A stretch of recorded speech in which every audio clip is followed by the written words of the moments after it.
ஆசைப்பட்டேன் கலெக்டராக ஆசைப்பட்டேன். ஆகிப்புட்டேன் பேப்பர் பொறுக்கி ஆகிப்புட்டேன். ஐஏஎஸ் படிச்சுக்கிட்டு அமைதி காக்க ஆசைப்பட்டேன். பட்டாசு கம்பெனியில குடல் எறிஞ்சு அவதிப்பட்டேன். இன்னும் பல கனவு கண்டேன் அண்ணாச்சி, என் வாழ்க்கை இன்னும் மாறலையே என்னாச்சு? விடியுமா நிறைவாய் விடியுமா, மலருமா நாளை மலருமா? என் இனிய தமிழ் நெஞ்சங்களே, உங்கள் அனைவருக்கும் எனது மாலை வணக்கத்தை உரித்தாக்கிக் கொள்கிறேன். ஆலயத்திற்குள்ள அமர்ந்திருக்கின்றவர்கள், ஆலயத்திற்கு வெளியில் அமர்ந்திருக்கின்ற நபர்கள் நல்ல இடம் விட்டு ஒருத்தரை இடிக்காம நல்ல சுதந்திரமாக அமருங்கள். யாருக்காவது பிடிக்கல அப்படின்னா இங்கே தயவு செய்து என்ன பண்ணலாம், எந்திரிச்சு போகலாம். ஆனால் போகும்போது மட்டும் நீங்கள் என்ன பண்ண, ஒரே ஒரு வேண்டுகோள், கூட இருக்கிற நபர்களை சேர்த்து கூட்டிகிட்டு போகாதீங்க. தனியாக போங்க, ஆனால் கூட இருக்கிற நபரை என்ன பண்ண சேர்த்து கூட்டிகிட்டு போயிடாதீங்க. பசங்க மாப்பிள்ள வாடா என்னடா பேசிட்டு இருக்காரு வா போகலாம் அப்படின்னு சொல்லி என்ன பண்ண பக்கத்தில் இருக்கிற நபரை சேர்த்து கூட்டிகிட்டு போயிடாதீங்க. அல்லது பெண்கள் ஜான்சி அக்கா வா போ, என்ன பேசி இந்த ஜாமி என்ன பேசுது என்ன போகுது அப்படின்னு என்ன பண்ணியா கொத்தா எந்திரிச்சு போகாதீங்க. போறா இருந்தால் தனியாக போங்க. தூங்குங்க, தூங்குறதுக்கு உங்களுக்கு உரிமை இருக்குது, நல்லா தூங்க. ஆனால் தயவு செய்து கொரட்டை மட்டும் விடாதீங்க. கொரட்டை விடாமல் என்ன பண்ணுங்க, அமைதியா நீங்க தூங்க. இருக்கின்ற நபர்கள் இதயங்களை திறந்து நான் சொல்லுகின்ற கருத்தை உள்வாங்கி என்னோடு இணைந்து சிந்திப்பதற்கு உங்களை அன்புடன் அழைக்கின்றேன். 1872 ஆண்டு மே திங்கள் 18ஆம் தேதி இங்கிலாந்து நாட்டில் உள்ள போல் ஸ்டைஸ் என்ற ஒரு சிற்றூரில் பிறந்த மனிதன்தான் பெர்ட்ரண்ட் ரஸ்ஸல் என்ற நபர். இந்த ரஸ்ஸல் பிறந்த 4 ஆண்டுகளுக்கு பிறகு அவருடைய பெற்றோர்கள் இறந்து போகிறார்கள். இந்த ரஸ்ஸல் என்பவர் தன்னுடைய தாத்தா பாட்டியினுடைய அரவணைப்பில் தான் வாழ்ந்து கொண்டிருக்கிறார்கள். அந்த சிறு வயதில் அவன் குழந்தையாக இருக்கின்ற பொழுது ஒவ்வொன்றையும் கற்றுக்கொள்ளுகின்றான்.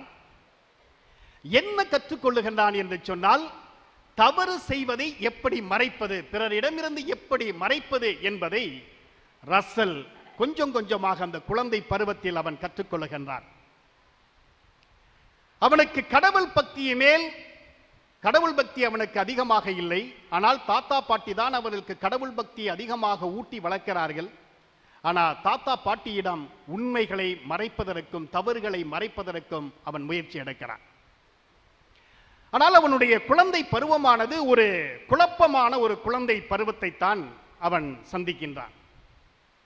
அப்படிப்பட்ட ஒரு சூழ்நிலையில் அவனுக்கு கணித பாடத்தின் மீது அதிக ஆர்வம், அதிக பற்று. எனவே ஒரு கணித மேதையாக அவன் மாறுகிறான். ஆனால் அவனுக்கு காலம் கணித மேதை ஆசிரியராக பணியாற்றுவதை விட அவன் மெய்யியல் பேராசிரியராக அவன் பணியாற்றுகிறான். அவ்வாறு பணியாற்றுகின்ற பொழுது 1918ஆம் ஆண்டு முதல் உலகப் போர் நடைபெற்ற பொழுது இங்கிலாந்தில் அந்த முதல் உலகப் போரில் ஈடுபட்டதையும் எதிர்த்து அவர் குரல் கொடுக்கிறார்.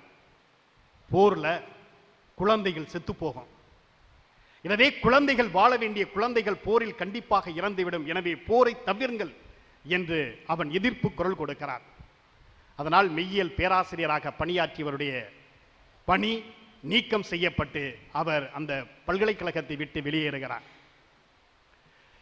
தொடர்ந்து அவர் என்ன செய்கின்றார், 1927ஆம் ஆண்டு முன்னேற்ற பள்ளி என்ற ஒரு பள்ளியை உருவாக்குகிறார். அந்த பள்ளியில் குழந்தைகளுக்கு எப்படி கல்வியை கற்றுக் கொடுக்க வேண்டும், குழந்தைகள் இந்த நாட்டினுடைய சொத்து, இந்த நாட்டினுடைய மிகப்பெரிய வருமானம், எனவே குழந்தைகளை நாம் எப்படி கண்ணும் கருத்துமாக காக்க வேண்டும் என்று சொல்லி அந்த பள்ளிக்கூடத்தில் அந்த குழந்தைகளுக்கு கற்றுக் கொடுக்கிறார். நாம் வைத்திருக்கின்ற கல்வி முறை அல்ல. நாம் வைத்திருக்கின்ற கல்வி முறை எப்படிப்பட்ட கல்வி முறைனா, ஊசியில அந்த ஒரு குருவியை பிடிச்சி ஊசியை குத்தி, அது மாதிரி பல குருவிகளை என்ன பண்ணா ஊசியில குத்தி ஒரு கம்பியில தொங்க விட்டா எப்படி அந்த குருவிகள் துடி துடித்து சாகுமோ அதே மாதிரி தான் நம்முடைய குழந்தைகளை பள்ளிக்கூடத்துல ஊசியில சொருகி தொங்க வச்சு கொடுமைப்படுத்துகின்ற கல்வி முறை தான் இன்றைக்கு அதிகமாக இருப்பதை நான் பார்க்கிறோம். ஆனால் அவர் நடக்கக்கூடாது என்று சொல்லித்தான் ரசல் என்பவர் ஒரு புதிய கல்வி முறையை உருவாக்கினார். குழந்தைகள் ரொம்ப முக்கியமானது, அது பக்குவப்பட வேண்டும், பண்பட வேண்டும். அதற்காக பயமுறுத்தி ஒரு குழந்தையை வளர்ப்பது வளர்ப்பு அல்ல.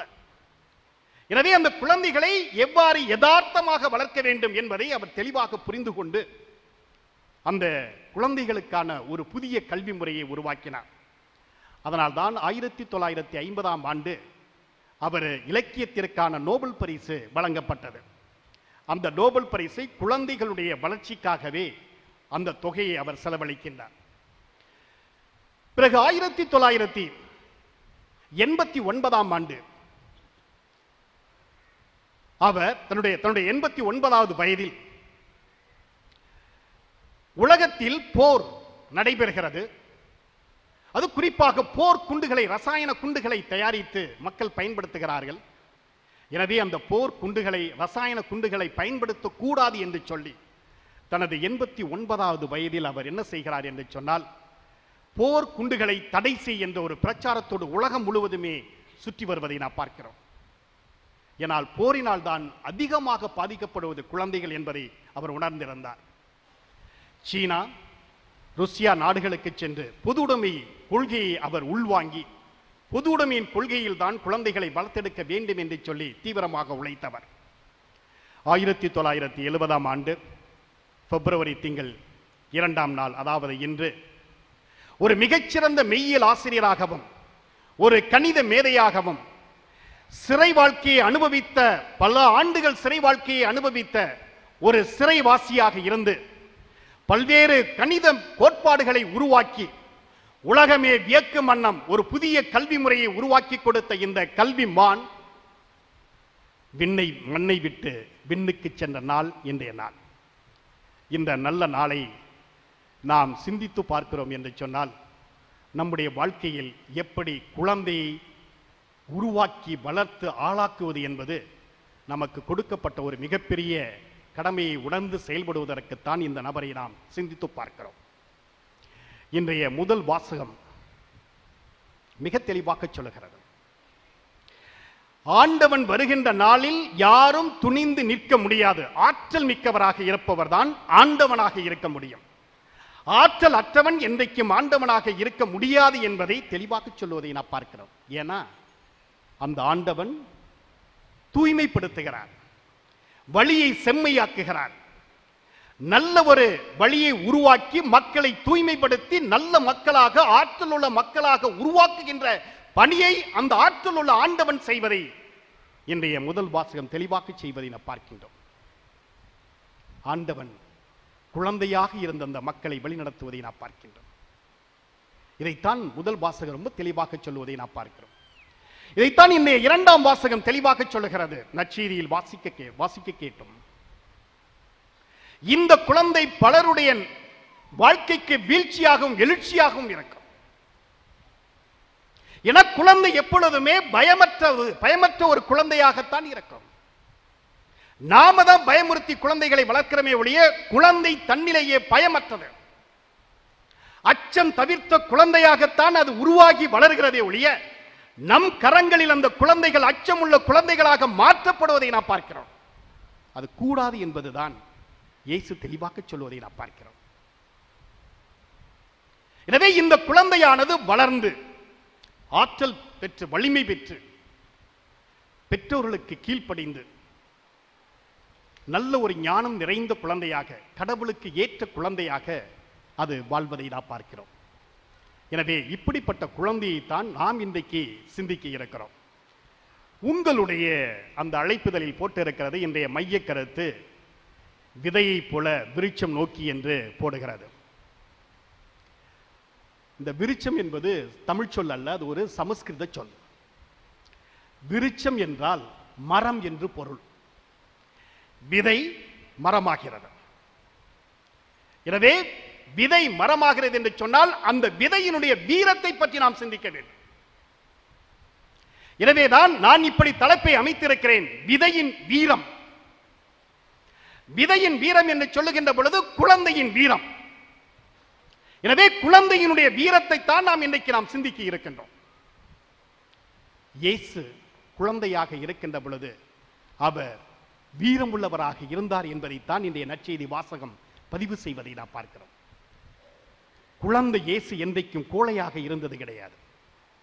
எனவே வீரம் என்பதுதான் ஒரு நல்ல ஒரு சொல்லாக இருக்க முடியும். எனவே மரம் என்றைக்குமே வீரம் நிறைந்ததாகத்தான் மரம் இருக்கும். மரம் என்றைக்குமே கோழையாக இருப்பது கிடையாது, வீரம் நிறைந்ததாக இருக்க முடியும். அந்த மரத்தை உருவாக்குகின்ற ஆற்றல் எங்கடா இருக்கு அப்படின்னு சொன்னா அது விதையில் தான் இருக்கிறது. எனவே விதையில் இருந்துதான் அந்த ஆற்றல் அரும்புகிறது. எனவே அப்படிப்பட்ட ஒரு விதையின் வீரத்தை பற்றி நாம் சிந்திக்க நாம் கடமைப்பட்டு இருக்கின்றோம். இந்த விதையின் வீரம் முதல் கருத்து என்னவாக இருக்க முடியும் என்று சொன்னால், வீரம் என்று சொன்னால் ஆற்றல் சக்தி நிறைந்தது. எனவே ஆற்றலும் சக்தியும் ஒரு விதையில் இருப்பது போல ஒரு குழந்தைக்கும் இருக்கிறது. சின்ன உதாரணத்திற்கு நீங்கள் பார்த்தீர்கள் என்று சொன்னால், அணையிலிருந்து தண்ணியை திறந்து விடுகின்ற இடத்தில் இருக்கக்கூடிய ஆற்றல், அந்த தண்ணி கடந்து போகின்ற பொழுது இருக்கக்கூடிய ஆற்றல் வேறு, ஒரே மாதிரி இருக்காது. அணையிலிருந்து திறந்து விடுகின்ற அந்த இடத்தில் இருக்கக்கூடிய அந்த தொடக்க நிலையில் இருக்கக்கூடிய ஆற்றல் அது கடந்து வந்த பிற்பாடு அதில் இருக்காது.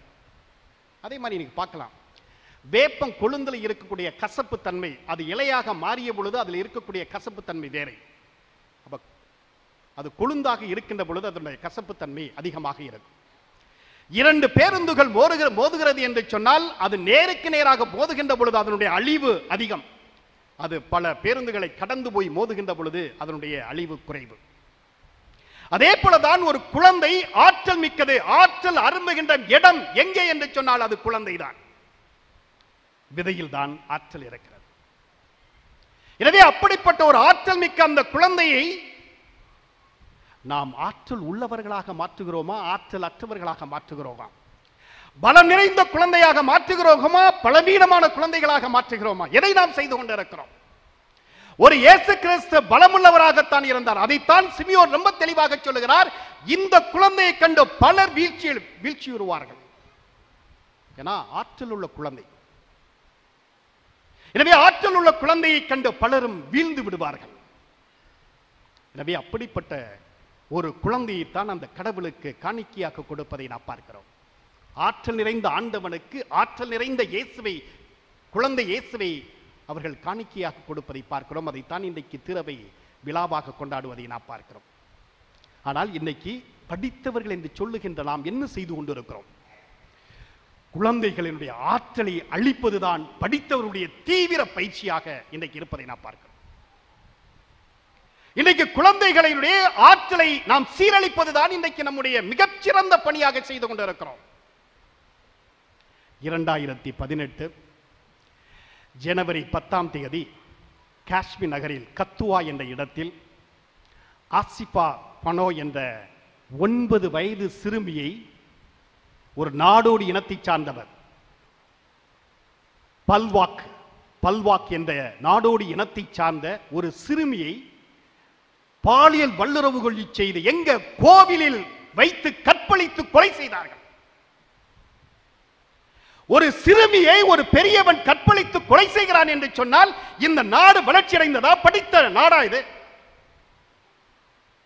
எவ்வளவு கேவலம்! ஒரு சிறுமியை கொலை செய்வதை பார்க்கிறோம். அன்றாடம் நான் பார்த்துக் கொண்டே இருக்கிறோம். ஒவ்வொரு நாளும் இந்த சிறுமிகளும் சிறுவர்களும் இன்றைக்கு செத்துக் கொண்டு இருப்பதை நான் பார்க்கிறோம். செய்தவனுக்கு என்னடா தண்டனை என்று கேட்டால் நாங்கள் ஒரு பெரிய சட்டம் இயற்றிவிட்டோம் என்று சொல்லிக்கொண்டு பீத்திக் கொண்டிருக்கின்ற அரசு நம்முடைய அரசு. தவறு செஞ்சவனுக்கு என்ன தண்டனைங்கிறது தெரியல. ஆனா இவர் இனிமேல் என்ன பண்ணாத சட்டம் போடுறாரா? யாருக்கு சட்டம் போடுவது? இதான் நாடு. ஆனா படித்தவர்கள் அதை பற்றி கவலையே படுவது கிடையாது. இன்னைக்கு அதே மாதிரி ஒவ்வொரு நாளும் குழந்தைகளை கொன்று குவிப்பதை நான் பார்க்கிறோம். அது எங்க கலவரம் நடந்தாலும் சரி, சின்ன ஊர்ல ஒரு சாதி கலவரம் நடந்தா கூட முதல்ல தாக்கப்படுவது குழந்தைகள் தான். இந்த குழந்தைகளை கொன்று அழித்தால் எதிர்காலம் பலவீனமாகிவிடும் என்று சொல்லித்தான் இன்றைக்கு அதிகாரத்தில் இருப்பவர்கள் படித்தவர்கள் இன்றைக்கு செய்து கொண்டிருப்பதை நான் பார்க்கிறேன். 2006ஆம் ஆண்டு மே 5ஆம் தேதி சிவகங்கை மாவட்டத்தில் இருக்கக்கூடிய ஒக்கூர் முகாமில், இலங்கை அகதிகள் ஒக்கூர் முகாம்களில் வாழ்ந்த குடும்பம் எனக்கு நல்லா தெரியும். சின்ன குழந்தைகள், 2 குழந்தைகள், ஆகாஷ், அஷீனா என்ற 2 குழந்தைகள், சின்ன குழந்தைகள், எனக்கு நல்ல பழக்கம்.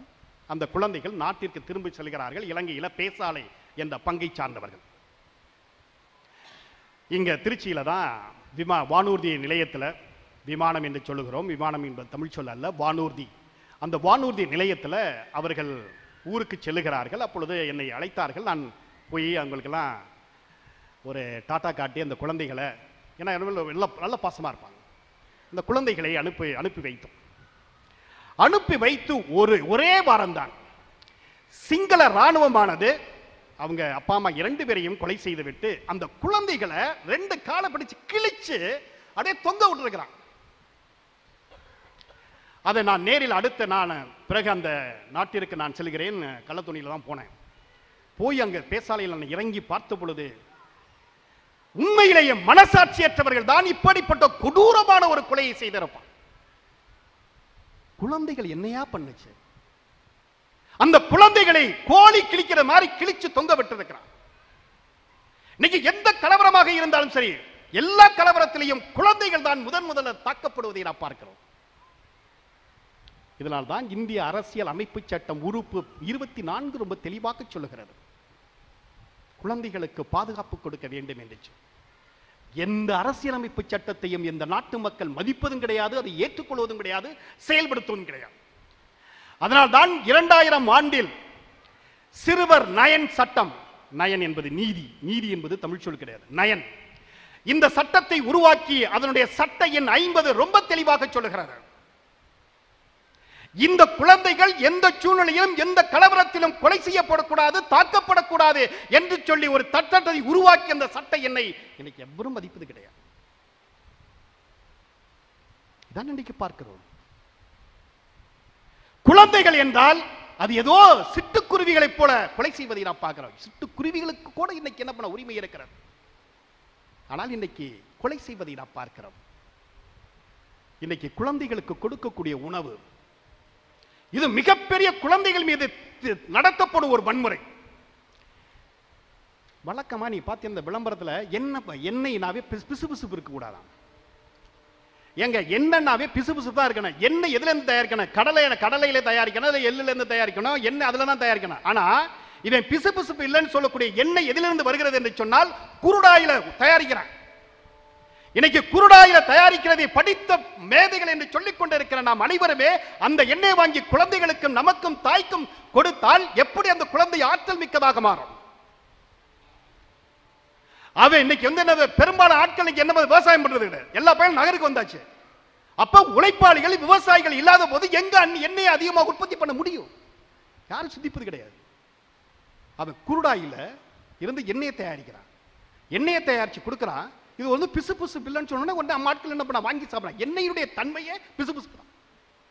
இன்னைக்கு பிளாஸ்டிக் முட்டை, இன்னைக்கு கோழிங்கிறோம்ல, கோழினாவே சேவலும் என்னது புட்டக்கோழியும் சேர்ந்து உருவாக்குவதுதான் கோழி. இது செயற்கையாக உருவாக்குவது கோழியே கிடையாது. அப்ப இந்த கோழியை சாப்பிடுகின்ற நபர் இந்த கோழியில என்ன பண்பு இருக்கிறதோ தன்மை இருக்கிறதோ அதான் குழந்தைகளுக்கு போய் சேரும். அப்ப எதிர்காலத்தில் ஒரு ஆரோக்கியமான ஒரு குழந்தைகளை உருவாக்கி வளர்ப்பதற்கு நாம தயாராக இல்லை. நாம் அந்த குழந்தைகள் மீது நடத்தக்கூடிய மிகப்பெரிய வன்முறை, இதை ரொம்ப தெளிவாக செய்து கொண்டிருக்கிறோம். அப்ப எதை நாம் செய்து கொண்டிருக்கிறோம்? குழந்தைகளை பாதுகாக்கிறோமா அல்லது குழந்தைகளை அழிக்கின்றோமா? எதை நாம் செய்து கொண்டிருக்கிறோம்? இன்னைக்கு இப்படிப்பட்ட சாப்பாடு தான் இன்னைக்கு குழந்தைகள் என்ன பண்ண, சத்து இல்லாம விட்டமின் ஏ இல்லாதனால இன்னைக்கு என்ன பண்ண 60,000 குழந்தைகள் ஒரு ஆண்டுக்கு கண் பார்வை இழந்து போவதை நான் பார்க்கிறோம். 3,30,00,000 இலக்க குழந்தைகள் இன்றைக்கு ஊனமுடையவர்களாக பிறந்து கொண்டிருக்கிறார்கள்.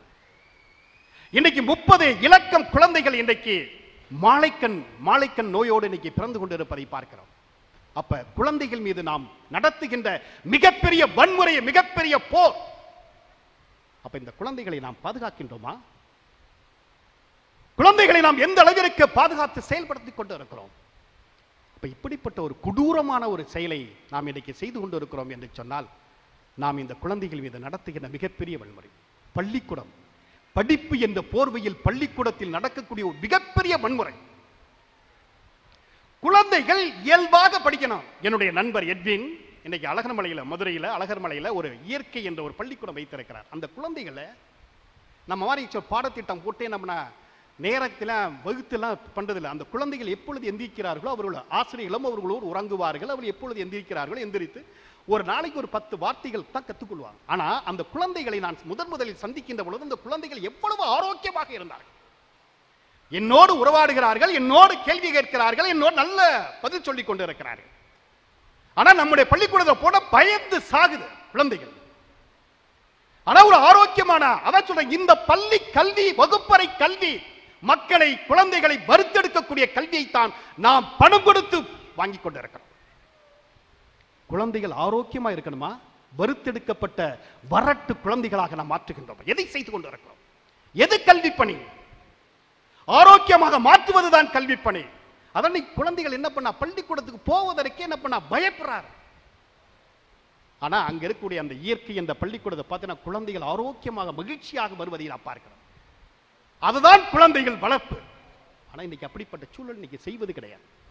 எனவே குழந்தைகள் ஆற்றல் மிக்கவர்களாக இருப்பதுதான் நம்முடைய ஒவ்வொருத்தருடைய பணியாக இருக்க வேண்டும்.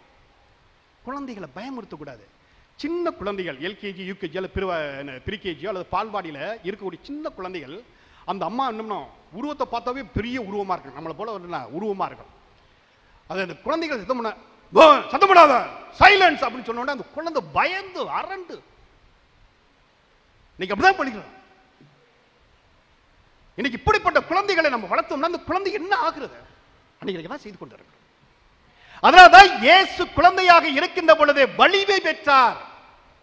அவர் குழந்தையாக இருக்கின்ற பொழுது வலிமை பெற்றதை பார்க்கிறோம். அப்படா யோசேப்பும் மரியாளும் எவ்வளவு அழகாக அந்த குழந்தைகளை வளர்த்தெடுப்பார்கள். இதான் வலிமை பெற வேண்டும். வலிமையற்றவர்களாக, வலுவற்றவர்களாக மாற்றுவது ஒரு பள்ளியினுடைய பணியாக இருக்கக்கூடாது. ஆனால் இன்னைக்கு அதை தான் செய்து கொண்டிருக்கோம். அதான் சிறந்த கல்வி முறை என்று நாம் நினைத்துக் கொண்டிருக்கிறோம். இரண்டாவது, இதுதான் விதையினுடைய வீரம் அல்லது குழந்தையினுடைய வீரம் என்னவாக இருக்க முடியும் என்று சொன்னால் ஈகை. குழந்தை எப்பொழுதுமே கொடுத்து கொண்டே இருக்கும். அதான் ஒரு ஆரோக்கியமான குழந்தையினுடைய பண்பு என்னன்னா, அந்த குழந்தை எதையுமே சொந்தம் கொண்டாடாது. நீங்க ஒரு பொருளை வாங்கி கொடுங்க, அந்த குழந்தை கொஞ்சம் நேரம் விளையாண்டுட்டு என்ன பண்ணாத விட்டுட்டு அப்படியே போயிடும். குழந்தை எப்பொழுதுமே கொடுக்கும் தன்மையை படைத்தது. ஆனால் எதையுமே அது சொந்தம் கொண்டாடாது. குழந்தைகள் ஒருபோதுமே சொந்தம் கொண்டாட மாட்டார்கள், கொடுத்து கொண்டே இருப்பார்கள். ஆனால் இன்னைக்கு நாம என்ன கற்றுக் கொடுக்கிறோம் என்று சொன்னால், கொடுத்தால் குறைந்து போய்விடும், கொடுத்தால் நாம் வறுமையாகி விடுவோம், எனவே எதையும் கொடுக்காதே, சேமித்து வை என்று சொல்லித்தான் அந்த குழந்தைக்கு கற்றுக் கொடுக்கிறோம். ஆனால் குழந்தையினுடைய தன்மையே கொடுத்து கொண்டே இருப்பதுதான். விதையானது எப்பொழுதுமே தன்னை கொடுப்பதனால்தான் அது மரமாகிறது. அந்த மரம் என்ன செய்கிறது என்று சொன்னால், நிழல் கொடுக்கிறது, காற்று கொடுக்கிறது, நமக்கு மழையை கொடுக்கிறது, அது நிழல் தருகிறது, அது நமக்கு விறகாகவும் மாறுகிறது. எனவே இவ்வளவு கொடுப்பதனால தான் தமிழ்ல சொல்லுவாங்க, மரத்துக்கு இன்னொரு பெயர் என்றால் தரு என்று பெயர். தந்து கொண்டே இருப்பதனால் தான் அதற்கு தரு என்று தமிழ்ல அழகான சொல்லை வைத்திருக்கிறார். எனவே மரத்துக்கு இன்னொரு பெயர் தரு. அப்ப கொடுத்து கொண்டே இருப்பதனால் தான் மரம் வளர்ந்து கொண்டே இருப்பதை நான் பார்க்கிறேன். அப்ப விதை தன்னையே கொடுத்து கொண்டால் தான் அது என்னது, மரமாக மாற முடியும், செடியாக மாற முடியும். இல்லை என்று சொன்னால் அது ஒருபோதுமே அது மாற முடியாது. ஆனால் இன்னைக்கு என்ன பண்ண, கொடுப்பதை ரொம்ப கேவலமாக நினைப்பதை பார்க்கிறோம். இதைத்தான் பழமொழி ஞானூறு முன்றரை அரையனார் ரொம்ப தெளிவாக சொல்லுகிறார். தன்னுடைய 64வது பாடலில் அவர் தெளிவாக சொல்லுகிறார், இறப்பவருக்கு ஈய கொடுக்கும் குறையென்றி. அதாவது நம்மிடம் பிச்சை கேட்பவர்களுக்கு கொடுக்கின்ற பொழுது குறைந்து போய்விடும் என்று எண்ணாம, கறப்பவர் கண்டறிவார் கொல்லோ பரப்பில். அப்படியெல்லாம் நினைக்காதீங்க. கொடுக்கின்ற பொழுது நீங்க குறைஞ்சு போவீங்க என்று ஒருபோது நினைக்காதீங்க. இயற்கை தோணி என்றுள்ளம் தூங்கு நீர். ஒரு கிணத்துல இருக்கக்கூடிய தண்ணீரை இறைச்சாதான் அந்த தண்ணீர் என்ன பண்ண ஊறும். தண்ணீரை இறைக்கலன்னா அது நாரும். எனவே இறைத்துக் கொண்டே இருக்கின்ற கிணறு தான் சுத்தமாக இருக்கும். அதுபோல இறைதொறும் ஊற்று கிணறு என்று சொல்லுவதை நான் பார்க்கிறோம். எனவே இறைத்துக் கொண்டே இருக்கணும். எனவே இறைத்துக் கொண்டே இருக்கின்ற கிணறு தான் தூய்மையாக இருக்கும். அப்போ கொடுத்துக் கொண்டே இருக்கின்ற நபர்கள் தான் அவர்கள் வளர்வார்கள், வாழ்வார்கள். அது குழந்தையிடம் இருந்து நாம் கற்றுக்கொள்ள வேண்டும். எனவே குழந்தை நல்லதொரு கொடுக்கும் பண்பை நாம் பார்க்கின்றோம். அப்பொழுது சொன்னால் அது எதையும் தன்னகத்தை வைத்துக் கொண்டது சுயநலத்தோடு வாழ்வது கிடையாது. ஆனால் அந்த மாதிரியான குழந்தையினுடைய மனநிலையை நாம் புரிந்து கொள்ள வேண்டும். ஆனால் இன்னைக்கு அப்படிப்பட்ட ஒரு சூழல் இல்லாததை நான் பார்க்கிறோம். அதான் ஒரு ஊர்ல ஒரு விறகு வெட்டி ஒருத்தன் இருந்தான். அவன் என்ன பண்ணா, அவன்கிட்ட கையில் ஒரு கோடாரி இருந்தது. அந்த கோடாரியை பயன்படுத்தி காட்டில் போய் என்ன பண்ண, விறகு வெட்டிட்டு அந்த விறகை விற்று அதிலிருந்து வரக்கூடிய வருமானத்தை ஏதாவது சாப்பிட்டுக்கிட்டு. ஒரு நாள் அவன் என்ன பண்ணா, அந்த காட்டுக்கு போற வழியில ஒரு ஆற்றை கடந்து போகணும். அப்படி காற்றை கடந்து போகின்ற பொழுது அந்த கையில் வச்சு இந்த கோடாரி என்ன பண்ண, தண்ணிக்குள்ள விழுந்துச்சு. அப்ப தண்ணிக்குள்ள விழுந்த உடனே அந்த அவனுக்கு நீச்சல் தெரியாது. உடனே என்ன பண்ணா, கடவுள்கிட்ட வேண்டாம், கடவுளே நான் வச்சிருந்த ஒரே ஒரு கோடாலி அது தண்ணிக்குள்ள விழுந்துச்சு, கடவுளே அதை எப்படியாவது நீ காப்பாத்தி கொடு, அப்படி எடுத்து கொடு அப்படின்னு சொல்லி நான் கேட்கிறேன். கடவுள் அங்கேருந்து வந்தார். வந்து என்ன பண்ணார்னா, தண்ணிக்குள்ள மூழ்கி ஒரு தங்க கோடாரியை எடுத்து கொடுத்து, இதான் அப்பா உன் கோடாரி அப்படின்னா. கடவுளே இது என்னுடைய கோடாரி இல்லை அப்படின்னா. திரும்ப தண்ணிக்குள்ள மூழ்கி ஒரு வெள்ளி கோடாரியை எடுத்து கொடுத்தான். இது உன்னுடைய கோடாரியா? இல்ல கடவுளே இது என்னுடைய கோடாரி இல்லை. அப்புறம் ஒரு என்னது வெண்கல கோடாரியை என்ன பண்ண எடுத்து கொடுத்து, இது உன்னுடைய கோடாரியா அப்படின்னு சொன்னான். இல்ல என்னுடைய கோடாரி இல்லை. மீண்டும் என்ன பண்ண, கடவுள் உள்ள தள்ளி போந்து அவன் என்ன கோடாரியை போட்டானா அந்த கோடாரி எடுத்து விடு, இதான் ஒண்ணு அப்படின்னு சொல்லி கேட்டான். ஆமா கடவுளே இதான் என்னுடைய கோடாரி, ரொம்ப நன்றி அப்படின்னு சொன்னான்.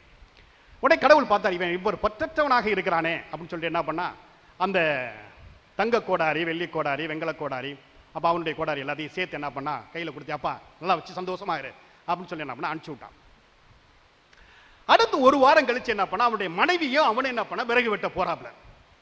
போற போல என்ன பண்ண, ஆற்று அந்த பாலத்தை என்ன பண்ண கடந்து போகணும். அப்படி போகின்ற பொழுது மனைவி உள்ள விழுந்துட்டா, தண்ணிக்குள்ள விழுந்தாச்சு. இவனுக்கு நீச்சல் தெரியாது. உடனே என்ன பண்ண, கடவுள்கிட்ட வேண்டாம், கடவுளே எனக்கு இருந்த ஒரே ஒரு மனைவி அது இருந்த தண்ணிக்குள்ள விழுந்து போச்சு, வந்து காப்பாத்து அப்படின்னு சொல்லி என்ன பண்ண கேட்கறேன். கடவுள் அங்கேருந்து வந்தார். வந்து என்ன பண்ண, தண்ணிக்குள்ள மூழ்கினார். ஒரு 16 வயசு குமரி நல்ல அழகான பொண்ணு என்ன பண்ணா தூக்கி கொண்டாது, இது உன்னுடைய மனைவியான்னு சொல்லி கேட்டார். இவன் ஆமா அப்படின்ட்டான். கடவுளுக்கு ஒன்றும் புரியல. என்னையா அன்னைக்கு வந்து கோடாரி இத்தனை இது கோடாரியை எடுத்து வந்தேன், நீ என்ன பண்ண இது இல்லை இதெல்லாம் சொன்னேன், கடைசி உன் கோடாரி எடுத்து வந்தேன் சரின்னு சொன்னேன். ஆனா இப்ப என்ன எடுத்து வந்த ஒன்னது 16 வயசு குமரியை பார்த்தோன்னா ஆமாண்டியே ஏன் சொன்ன அப்படின்னு சொல்லி கேட்டான். அப்ப அவன் சொன்னா, கடவுளே நீ என்ன பண்ண, தங்க கோடாரி எடுத்து வந்து இது என்ன என்ன, வெள்ளி கோடாரி எடுத்து வந்து இதில் என்ன, வெங்கல கோடாரி எடுத்து வந்து இது என்ன இல்லை, கடைசி ஏன் கோடாரி எடுத்து வந்து இது ஆமான்னு சொன்னேன். நீ என்ன பண்ண, 4 கோடாரி என்ன பண்ண என்கிட்ட கொடுத்து நீ வச்சுக்கப்பான்னு சொல்லி சொன்னேன். இப்போ நான் என்ன பண்ணுவேன், இப்போ எந்த என் மனைவி பண்ணி நீ வந்து 16 வயசு குமரியை கொண்டு வந்தேன், இது ஏன் மனைவி இல்லையம்பேன். அடுத்து என்ன பண்ண, 20 வயசு குமரியை கொண்டு வந்து இது உன் மனைவியாம்பேன், நான் இல்லையம்பேன். அடுத்து ஒரு 25 வயசு என்ன பண்ண, குமரியை கொண்டாது இது உன் மனைவியாம்பேன், இல்லையம்பேன். அப்புறம் என்ன பண்ண, தண்ணியில் மொழி என் மனைவியை கொண்டு வருவேன், கொண்டாந்தோன்னே இது ஆமான்னு சொல்லுவேன். நீ என்ன பண்ணுவ, நாளையும் சேர்த்து என் தலையில கட்டிடுவேன். நான் உன்னை வச்சே ரொம்ப மேனேஜ் பண்ணவே ரொம்ப கஷ்டமா இருக்குது, நாளை என் தலையில வச்சு கட்டினா நான் என்ன ஆகிறது. சுமைகள் சுகமாக வேண்டும். தன்னையே கொடுக்கின்ற நபர்களுக்கு சுமையாக தெரியாது.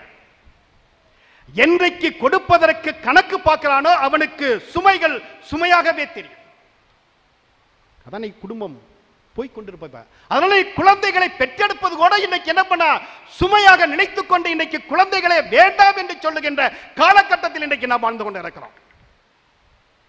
அப்ப கடவுளுடைய படைப்பாற்றலை நாம் எவ்வாறு கலந்து கொள்ள முடியும், பங்கேற்க முடியும்? கடவுள் ஆணையும் பெண்ணையும் படைத்த இந்த மண்ணை நிரப்புங்கள் என்று சொல்லி மிகப்பெரிய படைப்பாற்றலை நமக்கு கொடுத்திருக்கிறார். இன்றைக்கு அது இல்லை என்று மறுக்கின்ற காலத்தில் நாம் வாழ்ந்து கொண்டு இருக்கிறோம். படித்தவர்கள் சுமையாக நினைக்கிறார். குழந்தைகளை பெற்றெடுத்து வளர்ப்பது இன்றைக்கு சுமையாக நினைத்துக் கொண்டு வாழுகின்ற குடும்பம் இன்றைக்கு ஏராளமாக இருந்து கொண்டிருப்பதை நாம் பார்க்கிறோம். அது கூடவே கூடாது, செய்யக்கூடாது. ஆனா இன்னைக்கு அப்படிப்பட்ட ஒரு சூழலில் தான் இன்றைக்கு வாழ்ந்து கொண்டிருப்பதை நான் பார்க்கிறோம். எனவே கொடுத்துக் கொண்டே இருப்போம், கொடுப்போம், இருப்பதை பகிர்ந்து கொடுப்போம், இருப்பதை மற்றவர்களுக்கு கொடுத்துக் கொண்டே இருப்போம். கண்டிப்பாக நம் வாழ்க்கையில் என்றைக்கும் பலமாக இருக்க முடியும். எனவே கொடுப்பதுதான் குழந்தையின் வீரம். கொடுக்காமல் பதுக்கி வைப்பது குழந்தையினுடைய வீரம் அல்ல, கொடுப்பதுதான் வீரம்.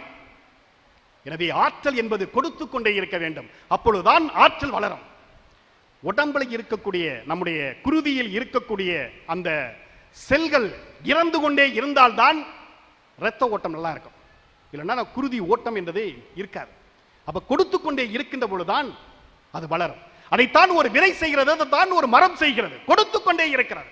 அதனால் தான் மரம் வளர்வதை நான் பார்க்கிறேன்.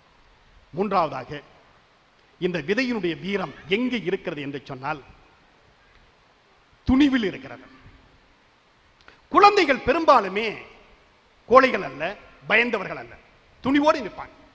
நாம தான் பயமுறுத்தது, அங்க போகாத, இங்க போகாத, அதை செய்யாத, இதை செய்யாதன்னு சொல்லி என்ன பண்ணா ஒரு கட்டுப்பாட்டுக்குள் ஒரு பயமுறுத்தியே வளர்ப்பதுதான் இன்னைக்கு என்ன பண்ணா பெரும்பாலும் என்ன பண்ணாங்க குழந்தைகள் வளர்க்கிறது. ஒரு குழந்தை சொல்றதை கேட்கறனா பூச்சாணி பிடிச்சிட்டு போவான்டா அப்படின்னு தான் நம்ம என்னன்னா பெரும்பாலும் பேசுவோம். இல்லைன்னா பங்கு சாமியார்ட்ட சொல்லிடுவேன் அப்படின்பாப்ல. குழந்தை கீழ்படியலைன்னா பங்கு சாமியார்ட்ட சொல்லிடுவேன் அப்படின்பாப்ல. ஏன்னா பங்கு சாமியார் பூச்சாண்டி மாதிரியா இருக்காப்ல.